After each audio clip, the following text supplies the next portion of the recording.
the apple tree, and the farmer. Once upon a time, there lived a farmer in a village beside a forest. He had a big garden that had an old apple tree and other plants, trees, and beautiful flowers. When the farmer was a little boy, he spent much of his time playing with the apple tree. Those days, the apple tree had given the choicest of apples to him. However, as time passed, the apple tree became old and stopped bearing fruits. Now that the farmer was not getting any apples from the tree, he decided that the tree was useless. Therefore, he decided to cut the tree and use its wood to make some new furniture. He felt that since the tree was old and huge, he did not have to cure it, and it would make great furniture. He forgot that as a boy, he had spent his entire childhood climbing the tree and eating its apples. Now the apple tree was home to several little animals in the neighborhood. This included squirrels, sparrows, and a huge variety of birds and insects. When the farmer took his axe and began chopping the tree, all the little animals came rushing down.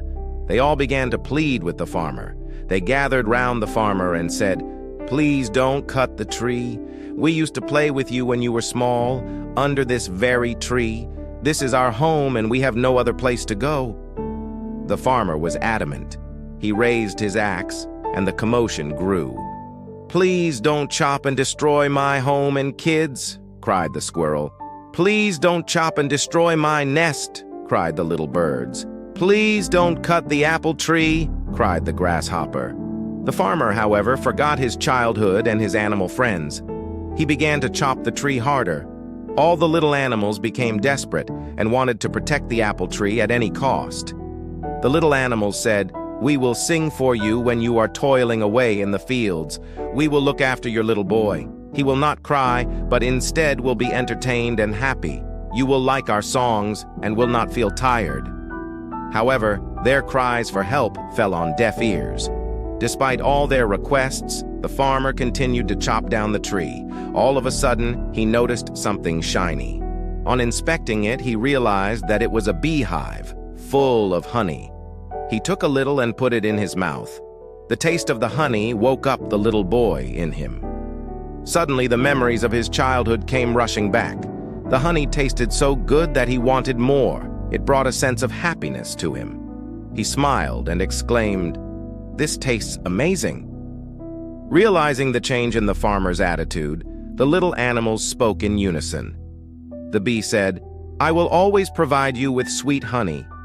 The squirrel said, "I will share any amount of nuts that you want."